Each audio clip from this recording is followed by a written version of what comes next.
우리나라에서 규모 2.0 이상의 지진이 연평균 70회나 발생하고 있지만 활성단층 정밀지도 작성 등 지진 대비는 여전히 속도를 내지 못하고 있습니다.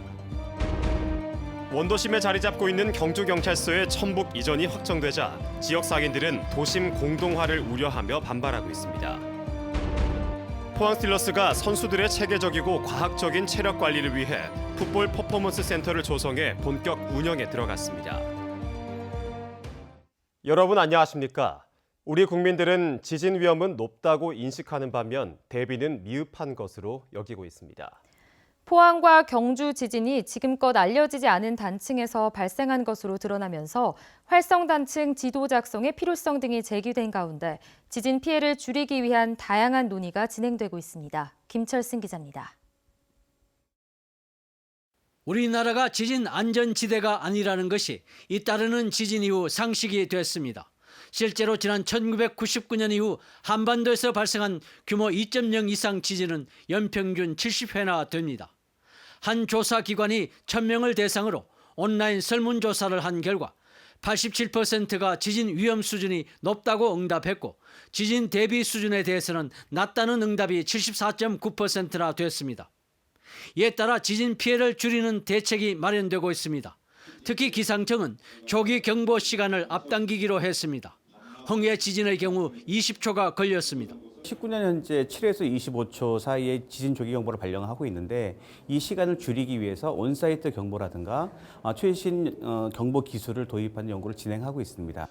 정부도 신속한 감지 역량 확보와 내진 성능 향상 그리고 구체화된 국민 행동 요령을 준비하고 있습니다. 백화점에 있다든지 마트에 있다든지 각각의 시설별로 어떻게 행동해야 될지에 대해서 더 구체적으로 마련해서 주민분들한테 알려주려고.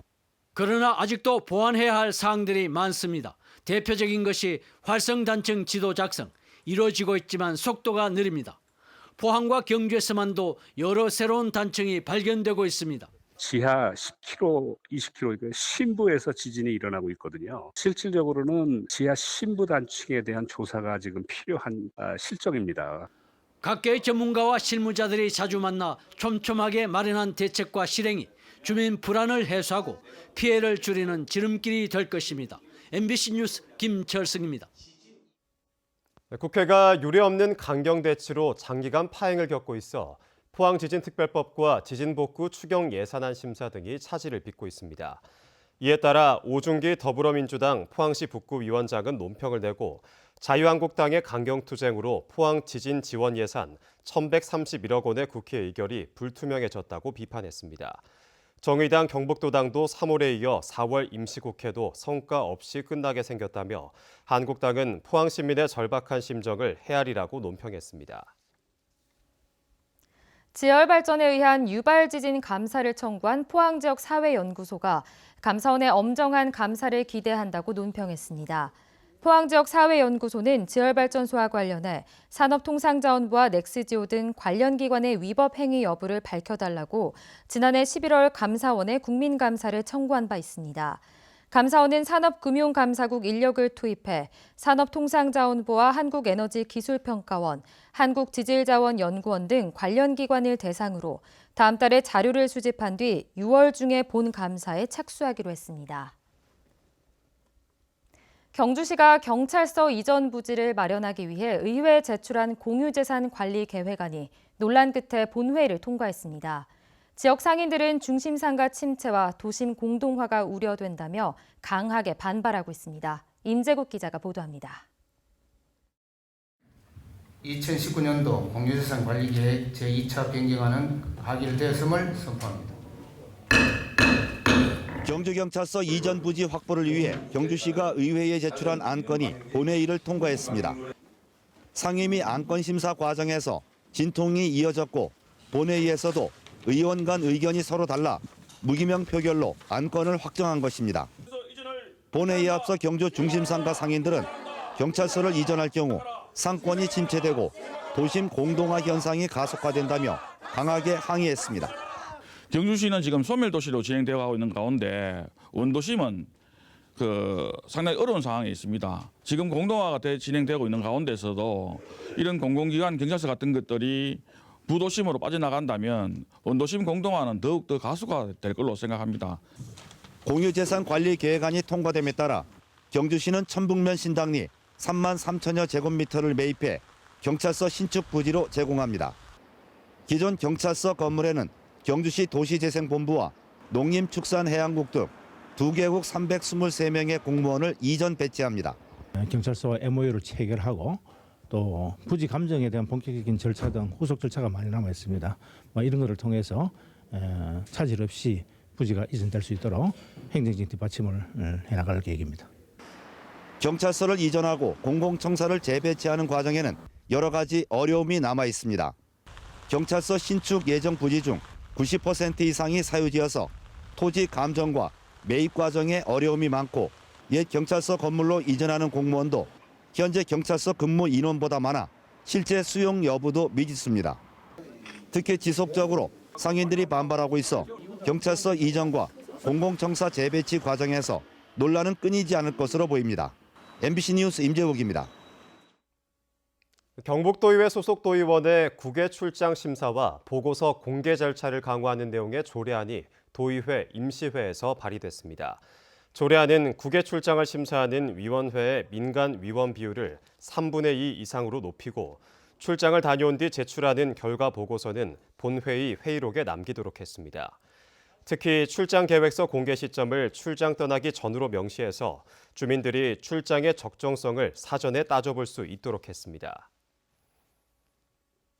울진군 의회는 오늘 제231회 임시회를 열고 다음 달 13일까지 추경 예산안 처리 등 의정 활동에 들어갔습니다. 강다현 의원은 5분 발언을 통해 울진 국민체육센터 수영장의 운영 방식 개선과 전문 인력 확보를 주문했고 김정희 의원은 청소년 보호 쉼터 확보 방안과 조선소 관리 및 해양 레포츠 담당 부서의 일원화 필요성을 제기했습니다. 울진군 의회는 이번 회기 동안 주요 사업장을 확인하고 군정 질문을 한 뒤 인구정책 지원 조례안 등 각종 안건을 처리할 예정입니다. 포항 스틸러스가 국내 최초로 풋볼 퍼포먼스 센터를 준공했습니다. 체계적이고 과학적인 체력 관리를 통해 선수가 실전에서 최상의 경기력을 발휘할 수 있을 것으로 기대됩니다. 박상환 기자가 보도합니다. 허리 저항 능력 훈련을 하고 있습니다. 순간 스피드 향상과 몸싸움을 통한 침투 능력을 키우는 겁니다. 구간별로 세워진 센서 사이를 전력 질주합니다. 경기 중 발생할 수 있는 상황별 순간 속도를 측정하고 향상시키는 훈련입니다. 축구 선수에게 특화된 장비로 구성된 풋볼 퍼포먼스 센터가 국내에서 처음으로 선보였습니다. 체력 훈련과 전술 훈련을 동시에 할 수 있는 시설에 대한 필요성이 꾸준히 제기돼 왔고 이번에 결과물이 완성된 겁니다. 장기적으로 봤을 때는 선수들한테 큰 도움이 될 거라고 생각을 하고 있습니다. 시즌 초반이기 때문에 포기할 수는 없는 상황이고 우리가 3위를 해서 ACL을 나갈 수 있도록 노력하겠습니다. 건축비와 운동기구 등 20억 원을 들여 송라 클럽하우스 부지 내 500여 제곱미터, 지상 1층으로 건립됐으며 독일 바이에른 미넨 구단과 잉글랜드 아스날 구단 등을 벤치마킹했습니다. 경기력 향상을 위해서 그나마 경제적이죠. 향상을 위해서 이 퍼포먼스 센터를 만들었고요. 장담 큰데 이 활용을 통해서 10% 이상의 경기력 향상 효과를 달성할 수 있으리라 확신합니다. 포항은 국내 최초의 축구 전용구장과 클럽하우스에 이어 풋볼 퍼포먼스 센터까지 갖추면서 국내 축구 인프라 구축에 선도적인 역할을 이어가고 있습니다. MBC 뉴스 박상환입니다. 김석기 국회의원은 경주 안강읍이 국토교통부 공모사업인 고령자 맞춤형 공공임대주택 사업에 최종 선정됐다고 밝혔습니다. 이번 선정에 따라 경주시 안강읍에 사업비 171억 원이 투입돼 고령자 복지주택 105가구가 건설될 예정입니다. 고령자 복지주택에는 간호사실과 물리치료실, 소규모 영화관 등이 들어서고 임대 보증금은 230만 원, 임대료는 한 달에 4만 7천 원 수준입니다. 현대미술은 어른들도 이해하기 쉽지 않습니다. 국내외에서 활발히 활동 중인 현대미술가들의 작품을 동화작가가 스토리텔링한 현대미술전이 호응을 얻고 있습니다. 이번 주 문화예술계 소식 김정진 아나운서가 전합니다. 우주를 헤엄치는 혹등고래가 미디어 아트로 펼쳐집니다. 탁구공으로 만들어진 구름 사이로 거울에 비친 햇살이 반짝이고 물고기떼와 거북이떼가 날아다니는 전시장에서 어린이들은 현대미술을 친근하게 접합니다. 블루놀이가 재밌어요. 현대미술에 대한 어려운 설명 대신 어린이의 눈높이에 맞춰 재미있는 이야기로 풀어낸 동화로 작품을 설명했습니다. 2016년부터 빈 공간을 이용해 운영해온 어린이 갤러리의 첫 자체 기획전으로 주말에는 하루에 수백 명이 찾을 정도로 호응을 얻고 있습니다. 현대미술 작가 총 7명을 섭외를 해서 환경과 자연에 관한 모티브를 가지고 전시를 기획을 했습니다. 환경과 아이들이 함께한다는 의미의 에코 아이코전은 참여 작가들과 함께하는 다양한 전시 연계 프로그램도 진행합니다. 이어서 이번 주 전시와 공연 소식입니다. 포항시립미술관의 새 기획전 소프트하우스 비욘드 스틸이 내일 개막하고 경주 세계문화 엑스포의 넌버벌 페스티벌이 어린이날 연휴에 펼쳐지며 2019 현대조각 조형전이 경주 북천에서 이어집니다. MBC 뉴스 김정진입니다. 포항시가 관광산업 활성화를 위해 레저업계 중견기업인 대명 리조트에 투자를 제안했습니다. 포항시는 최근 대명 리조트 측과 만나 포항은 204km 해안선 등의 관광 자원과 철강 산업단지를 중심으로 비즈니스도 활발해 경제성과 사업성이 충분하다고 설명했습니다. 시승격 70주년을 맞아 포항시는 올해 관광객 700만 명 유치를 목표로 하고 있으며 늦었지만 앞으로는 관광 인프라를 확충해 나갈 계획입니다. 국립경주박물관이 다음 달 문을 열 영남권 수장고의 명칭을 공모해 천년 이은마루를 금관상으로 선정했습니다. 천년 이은마루는 과거와 현재를 잇고 미래를 향한 열린 공간이라는 의미를 담고 있습니다. 영남권 수장고는 10개의 수장고와 전시실, 열람실 등을 갖추고 있는데 다음 달 23일부터 일반에 공개됩니다. 경북 동해안에는 내일 아침까지 최고 20mm의 비가 더 내리겠습니다. 비가 그친 뒤에는 기온이 차츰 오르겠습니다. 안수진 기상캐스터입니다. 오늘 제법 많은 양의 비가 내렸습니다. 이번 비는 내일 새벽에 북부 동해안과 울릉도, 독도부터 소강 상태에 들겠고요. 남부 동해안은 아침까지 비가 이어지다가 그치겠습니다. 이 비가 그치고 낮부터는 차츰 기온이 오르겠습니다. 경북 동해안의 한낮 기온 16도에서 19도가 예상됩니다. 내일은 비로 인해 가시거리가 짧겠습니다. 운전하실 때는 앞차와의 간격 넉넉히 두시기 바랍니다. 자세한 내일 날씨 알아보겠습니다. 내일 흐리고 아침까지 곳곳에 비가 내리겠습니다. 아침 기온 10도에서 13도, 낮 기온은 16도에서 19도입니다. 울릉도와 독도는 구름만 많겠습니다. 아침 기온 울릉도 11도, 독도 13도, 낮 기온은 울릉도 16도, 독도 15도입니다. 동해상은 흐린 가운데 동해 남부 해상에는 오전까지 비가 내리겠습니다. 바다의 물결 동해 중부 해상에서 최고 2m, 동해 남부 해상에서 최고 2.5m까지 일겠습니다. 모레 오후에는 다시 한 차례 비 예보가 들어있고요. 주 후반으로 가면서 차츰 평년 기온을 회복하겠습니다. 날씨였습니다. 2019년 포항 그린웨이 도시숲 걷기 대회가 다음 달 4일 오후 2시 대잠동 그린웨이 일원에서 열립니다. 걷기 코스는 대잠동 물회분수 광장에서 우현 도시숲까지 5km 구간입니다.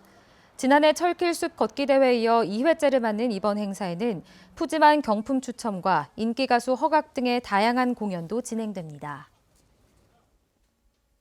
국가지질공원으로 지정된 울릉도에 관광객들이 지질공원 해설사의 설명을 들으며 탐방하는 프로그램이 운영됩니다. 울릉군은 오는 11월까지 관음도와 나리분지 등 6곳에 지질공원 해설사를 배치해 관광객들을 대상으로 무료 해설 프로그램을 운영합니다. 울릉도와 독도는 460만 년 전부터 신생대에 일어난 화산 활동으로 형성된 화산섬으로 국내 처음 국가지질공원으로 인증받았습니다. 경주 화랑마을의 체험형 수영장이 오는 7월까지 만들어집니다. 화랑마을은 10억 원을 들여 신라관 옆에 유아들과 일반인들이 각각 사용할 수 있는 360여 제곱미터 크기의 수영장을 만들어 이용객들은 물론 학생들의 생존 수영과 응급 구조 교육용 등으로 활용하기로 했습니다. 또 겨울에는 썰매장으로 활용해 화랑마을 이용객들에게 다양한 체험 기회를 제공하기로 했습니다. 경북교육청의 올해 1차 추경안 심의에서 교육감 공약 관련 예산이 대폭 삭감됐습니다. 경북도의회 교육위원회는 지난주 심의에서 수학체험센터 28억 원, 메이커센터에 20억 원을 삭감하는 등 추경심사에서 91억 원을 삭감해 예비비로 돌렸습니다.